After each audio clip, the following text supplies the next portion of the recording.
Welcome back to the Layman Seminary. We're continuing with Final Destiny throughout the Bible in Numbers Part 2. So we're in the book of Numbers and we're walking through it in order of how things occur. In other words, in verse order. And we're up till probably about the chapter 14, I think it is. And that's where we'll pick up. So Numbers 14:12, it says, I will smite them with pestilence and dispossess them, and I will make you into a nation greater and mightier than they.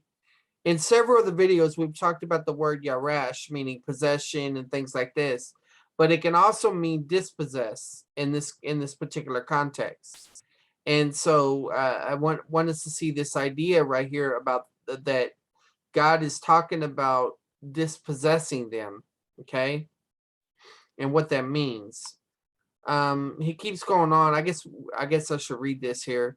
But Moses said to the Lord, then the Egyptians will hear of it, for by your strength you brought up this people from the midst, and they will tell it to the inhabitants of the land. They have heard that you, O Lord, are in the midst of this people. For you, O Lord, are seen eye to eye, while your cloud stands over them, and you go before them in a pillar of cloud by day and a pillar of fire by night. Now, if you slay this people as one man, then the nations who have heard of it, your fame will say, because the Lord could not bring, where'd it go? Could not bring this people into the land which he promised them by oath. Therefore, he slaughtered them in the wilderness. Okay. Now, the context right here, Moses is interceding for the people. God is saying, I'm to wipe out the nation and start over with you. And Moses is arguing, he's interceding, basically saying, no, but what would the Egyptians think? What would these other people think?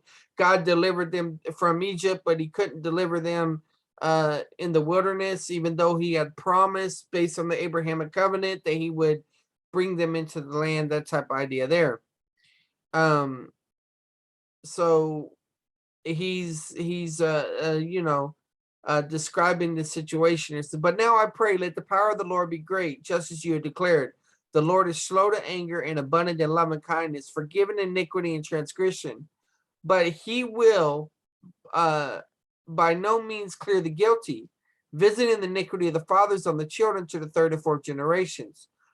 Pardon, I pray, the iniquity of this people according to your greatness of your loving kindness, just as you have also forgiven this people from Egypt even until now. So this is just highlighting God's mercy and forgiveness. And so watch what the Lord does here. So the Lord said, I have pardoned them according to your word. So we have this forgiveness going on. But indeed, as I live, all the earth will be filled with the glory of the Lord. Surely all the men who have seen my glory and my signs, which I performed in Egypt and in the wilderness, yet have put me to the test these 10 times. This is an interesting phrase. There's a similar one that's mentioned in Revelation. And it says, have not listened to my voice, shall by no means see the land. So understand this, these people who I believe to be believers are forgiven by the Lord for their personal sin that they committed, right? And they get to go on living. They're not underneath the capital punishment that God was about to exact upon them. But he swears that they will no means see the land. In other words, they're being disinherited or dispossessed from the land. They will not get to inherit the land, which I swore to their fathers, nor shall any of those who spurn me see it. But my servant Caleb, because he has a different spirit, all right. This is, I mentioned this in the first Numbers video, that when we come to this passage, there are some people that think, well, only Joshua and Caleb were saved because they brought a good report. You know, that type of language. And of course, people would say Moses was saved, but anyway, when you get here to Joshua and Caleb, it makes a statement about different spirit. I showed in the last video how the Bible talked about the spirit of jealousy. And so my point being is spirit does not necessarily have to mean referring to the regenerate state of a person. Rather, it can refer to the characteristics by what they're known by. And you see what this spirit is characterized by and has followed me fully. I will bring into the land which he entered, and his descendants shall take possession of it. So that's the idea of inheritance. Okay. So Moses swore on that day, saying, surely the land on which your foot has trodden will be an inheritance to you and to your children forever. Because, this is from Joshua 14:9, because you have followed the Lord my God fully. So this is a description of the different spirit used in parallel passages. Okay, so when we're talking about spirit, the word studies necessary. Here's ruach, and then it can mean wind, spirit, breath, disposition, and so on. Here's all the range of meaning that it could be. And this is where it's used the spirit of an animate force or person, a deity. And you got those passages there. What's interesting is they got Numbers 15:14 listed underneath that one. But I would probably list it underneath this second one, disposition. In other words, it's a characteristic about it. See, a natural or acquired habit, feeling, or characteristic tendency in a person or thing. But anyway, you evaluate it, you do your word study, and you find out what nuances and associated there. Okay, so let's see this. The inheritance, while given to the descendants in general by promise, was obtained by individuals or groups only by persevering faith. This, remember, in these videos, inheritance in the secondary sense is not referring to heaven. It's referring to rewards. This, because the promised land was not heaven. The promised land was an abundant life in the land. This was seen in the life of Abraham and is forcefully illustrated in the experience of the Israelites and their attempted initial interest in Canaan. In Numbers 14, several things should be noted, and we're going to talk about these as we go. 1, they were forgiven for their unbelief and grumbling. We just saw that. 2, they disobeyed and tested the Lord 10 times. We just saw that. And 3, those who disobeyed and who were men were accountable. They saw the miracles would never enter the land of Canaan. We saw that as well. 4, possessing Canaan is the same as inheriting the land. We saw that. And 5, only those believers who have a different spirit and who follow the Lord wholeheartedly will obtain the inheritance. And we looked at that. Okay. This is related to the New Testament, so I'll go on for that. Another thing to understand about the land of Canaan is the rest is the land of Canaan in certain contexts. In the Old Testament, this rest was equated with the land God swore they would not enter into. We see that from Psalms 95 and Numbers 14. And I'm going to talk about the footnotes as we see here as well. Okay. But going back, here's the flashback to that. They're forgiven. Here they're testing them 10 times. Here they're promised that they will not see the land, but that the different spirit that's characterized by following the Lord fully, in other words, in obedience, they're the ones that possess or inherit it. Okay, now here's the Psalms 95:11 passage. Therefore I swore in my anger, truly they shall not enter into my rest. Okay, now this doesn't mean, oh, well, God was angry and irrational when he made this statement. No, he actually brought this about, and it was because of his wrath that he brought it about. And his wrath, of course, relates to his justice, which means staying true to his responsibility to hold his divine delegates, his human delegates, accountable. All right.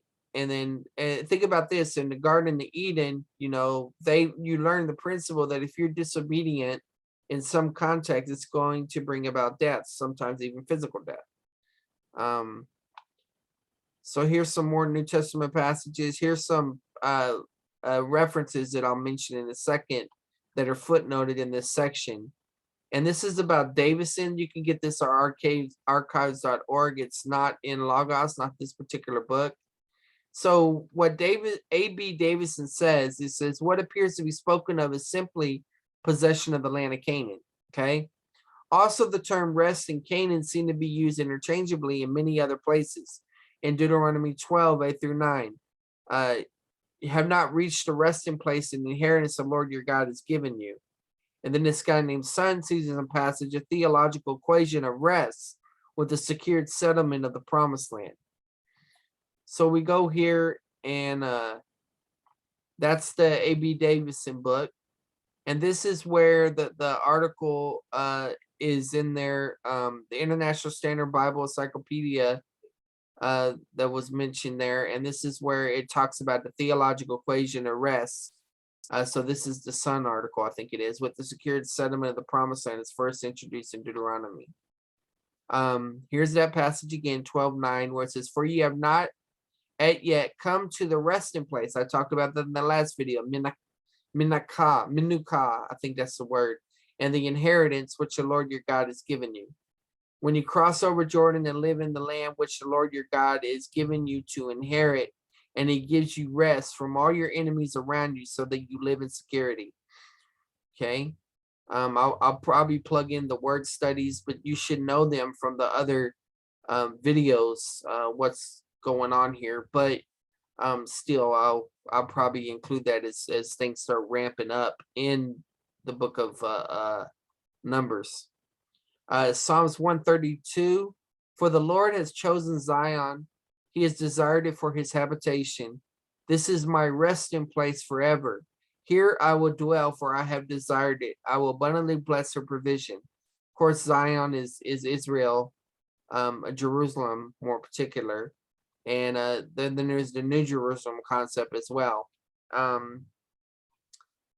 I think this is a reference to Old Jerusalem. But anyway, this is a quote right here by F.F. Bruce. Comments that Canaan is the rest or home which God had prepared for them. He argues that in the above passage, Canaan is called the rest and the inheritance which Jehovah thy God giveth thee. Similarly, Walter Kaiser insists that the land of Canaan is the rest, Deuteronomy 12:9, and that the word is used of a place, geographical, material, and spatial, as well as of a condition. And then we also have another passage that deals with the idea that rest is associated with finished work, because in Joshua 21, not one of their enemies withstood them. It said the Lord gave them rest on every side. So that's whenever they had peace or no attacks from their enemies. Okay, so here's the references that I was talking about, Kaiser and F.F. Bruce. And here's the particular books. I don't own this one, but it's available at Logos. And one by Kaiser. I have a lot of books by Kaiser, but I don't have this one. The Use of the Old Testament and the New, which was made in 2001. Okay, so this is where I was talking about the rest is the finished work. Numbers 14:24. "But my servant Caleb, because he has a different spirit and has followed me fully, I will bring you to the land which he entered, and his descendants shall take possession of it." So there it is. There is that inheritance idea. So the idea of merit related to inheritance is seen in the earliest Old Testament references. Abraham is told, and we've talked about this in Genesis, that failure to obey the work of circumcision will result in forfeiture of the inheritance. Caleb will inherit the land because he followed God wholeheartedly. And then there's the other passage. In contrast to those Israelites who disobeyed, Caleb was rewarded with an inheritance, the land of Canaan. Caleb and Joshua, only 2 out of 2 million inherited the land, okay, of that generation.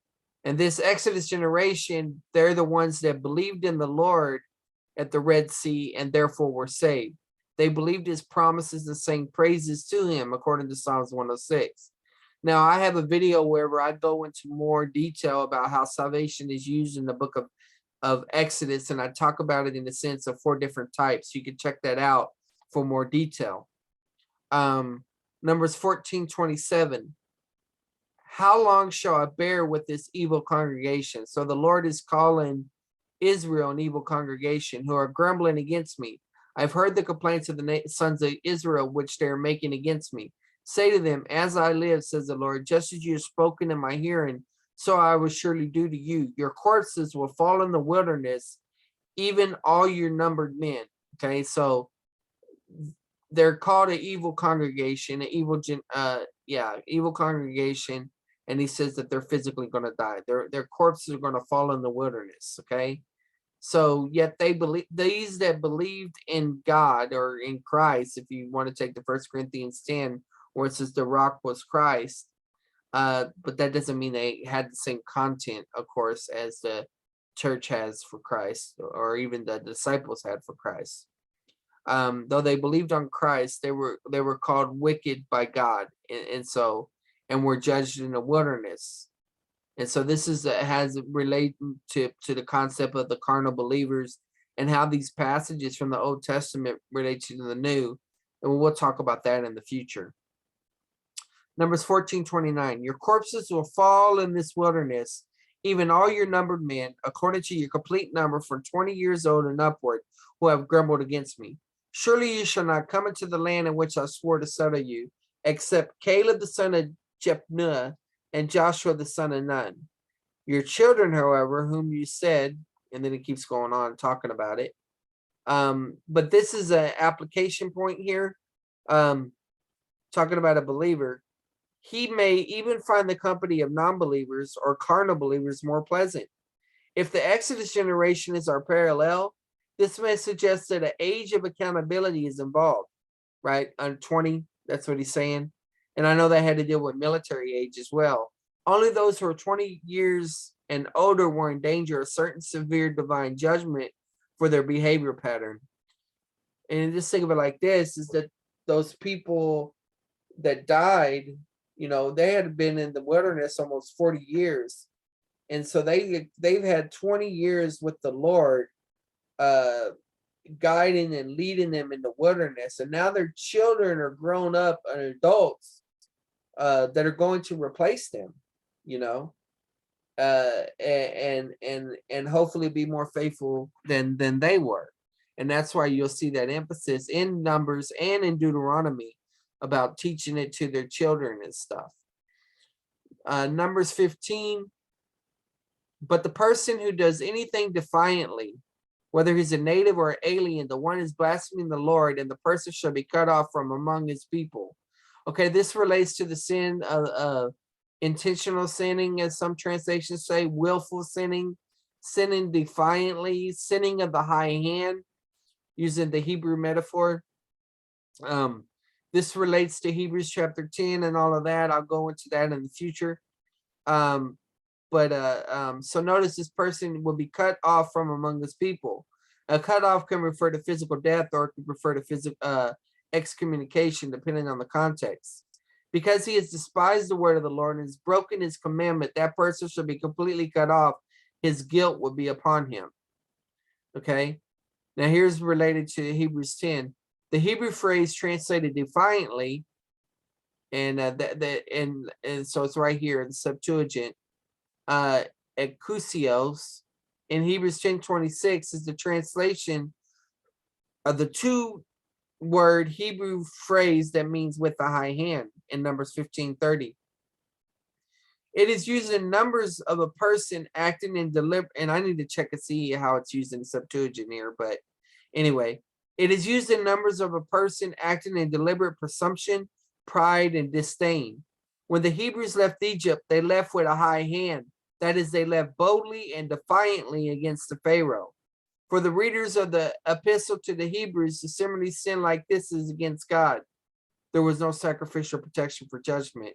To be cut off in Numbers 15:31 was to undergo capital punishment. Okay. Jesse Campen just recently made a good video on Hebrews 10. Even though we don't have the same conclusions, I think we agree about the treatment of that passage and its relationship to Numbers 15. Here's one of the footnotes. I couldn't find this specific article, even though I do have this resource, Ehrman's Bible Dictionary. So I'm not sure what's that about. You can go back and look. Numbers 13:14. This is just some examples of where people, therefore you are to observe the Sabbath, for it's holy to you. Everyone who profanes it shall be surely put to death. So physical death here. Whoever does any work on it, that person shall be cut off from among his people. So cut off here is being used in the sense of physical death. Deuteronomy 17:12. The man who acts presumptuously by not listening to the priest who stands there to serve the Lord your God, nor to the judge, that man shall die physically. Thus you shall purge the evil from Israel. Okay, the phrase cut off is often used as capital punishment or severance from the covenant community, but never of eternal separation from God. That's Dillow's claim. Therefore, when the writer of the epistle to the Hebrews speaks, and I'll go ahead and say this even though we're not in the book of Hebrews, the speaks to the consequences of willful sin, he means that there's no sacrificial protection for the temporal consequences of sin. Having rejected the sacrifice of and return to Jewish sacrifices, there's no protection. He has in view the judgment of God in time, not in eternity, as these Old Testament references show. Okay. More references here to footnotes 2136. So here you get some passages, examples there, where he's saying it's not eternal separation from God. Genesis 17:14. But an uncircumcised male who is not circumcised in the flesh of his foreskin, that person shall be cut off from his people. He has broken my covenant. Okay, so there's the idea of cutting off in the sense of divine discipline. And, as I was thinking about this, there seems to be a pun there, and I don't know if it translates in the original language or not. But, when you do circumcision, you're doing a cutting. But if you don't do circumcision, you're going to be cut off. And I was also thinking about the book of Galatians, because he talks about curses anyone who comes into the other gospel than this. And in context, he's talking more about experiential sanctification. The people thinking that it was by the Mosaic law still, rather than the church code, if you will. And at one place, he tells, if I think it's in the book of Galatians, he tells them that he wishes that they would cut it all off. In other words, you want to teach that you keep the law, circumcision, you might as well cut it all off. I think he's called some mutilators or something. And I think some of that's also Philippians. But anyway, there may be a pun there, a motif there that you can evaluate, where the consequence for not circumcising result in divine discipline. So if you won't cut it off, God will cut you off, that type of thing. We see when Moses is almost killed by God because he didn't circumcise his son. And it was his wife that done it. Okay, so going on. Leviticus 7:20. But the person who eats the flesh of the sacrifice of peace offerings, which belong to the Lord in his uncleanness, that person should be cut off from the people. Okay. And I think cut off here might be ceremonial rather than physical death. For a certain amount of days, it talks about it in there. If not, it's in Leviticus and other places. Leviticus 7:14. For as for the life of the flesh, its blood is identified with its life. Therefore, I said to the sons of Israel, you are not to eat the blood of any flesh, for the life of all flesh is its blood. Whoever eats it shall be cut off. Okay. Leviticus 22. You shall also say to the sons of Israel, any man from the sons of Israel, from the alien sojourning in Israel, who gives any of his offspring to Molech, in other words, false worship, shall surely be put to death. The people of the land shall stone him with stones. And you would think he would be burned by fire, because Molech, I think that was the one they burned their children to, but he's being stoned there. And maybe that's the reason in this particular consequence. So I've seen both. I've seen where it seems to be, okay, fire is chosen in a poetic justice type way, and it looks like fire is avoided here to not give credit to Molech. So I think it can go either way, depending on the context. More needs to be looked into concerning the function of that motif. Leviticus 25, going on, the offspring precept. Then I myself will set my face against the man and against his family, and I will cut off from among their people both him and all those who play the harlot after him by playing the harlot after Molech. So this is, they're cheating on God. I can't stress it enough. People that think that believers can't fall into apostasy are just lying to themselves. I mean, you can cheat on God, and one way that you could cheat on God is by denying your marriage even exists. And that's what people that apostatize do. And even though I believe they're eternally preserved, they don't necessarily temporally persevere. But you'll have to stay tuned in the series to see how that works out. All right. Number 16:2. And they rose up before Moses. So this is talking about the leaders, the 250 that we talked about in the first Numbers video.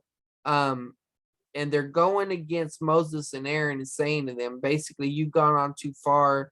You're not going to give us the inheritance. And look what happens here in Numbers 16:11. Therefore, you and all your company are gathered together against the Lord, because Moses and Aaron are the representatives. But as for Aaron, who is he that you grumble against him? And so God deals with that. And here's those community leaders. This is worth reiterating. Some people think the community leaders, just like they think the whole nation wasn't saved except Joshua and Caleb. They think these leaders were not saved, but yet they're described in very respectful terms. That they believed in the Lord, Exodus 14:31. And like I said, I think they were actually saved before this point, but you have to see my video on 4 types of salvation in Exodus for the argument for that. So I do take those people as saved, even though this happens to them. But if the Lord brings about an entirely new thing and the ground opens its mouth and swallows them up with all that is theirs, and they descend alive into Sheol, then you will understand that these men have spurned the Lord. Okay, so it's related to that. And then I think we'll end with this slide and we'll pick up here on next time. Indeed, you have not brought us into a land flowing with milk and honey. So this is what the people are saying. Nor have you given us an inheritance of field and vineyards. Would you put out the eyes of these men? We will not come up. Then Moses became very angry and said to the Lord, do not regard their offering. I have not taken a single donkey for them. So he's going at his defense. And so we got the concept of inheritance here, Nachala, which we've seen in the other videos. The reference here, number 16:14, wherever it occurs, in the passage you just looked at, and then 18:20 is another one that we'll look at. So here, the noun, any piece of property that passes by law to an heir on the death of the owner, that's a possibility, but not necessarily always required. Sometimes regarding God's promises, people like the land of Israel or heavenly kingdom. So they're dealing with that there. Numbers 18:20. Well, maybe I'll keep going. Numbers 18:20. Then the Lord said to Aaron, you shall have no inheritance in the land, nor any portion among them. I am your portion and your inheritance among the sons of Israel. Okay, this points up the Dillo's main argument, and he's not the only one that argues this way, that there's 2 types of inheritances in the Bible. There's a sense where God is the inheritance, and there's a sense where inheritance refers to reward. And context determines what's been going on. This is foreshadowed in the sense that the Levites, who had no inheritance, God was himself their inheritance. And so that's a reference to that. And I think I'll leave off right there, except saying this, that the 2 types of inheritance could be sort of similar how we describe position. So positional inheritance and experiential inheritance, you could probably even argue for an ultimate inheritance. But that's it. Hopefully y'all were blessed by that. If you were, subscribe if you haven't done already. Hit the bell if you want notification. Give us a thumbs up. In other words, like it. Share it with others. And most of all, keep this ministry in prayer. God bless.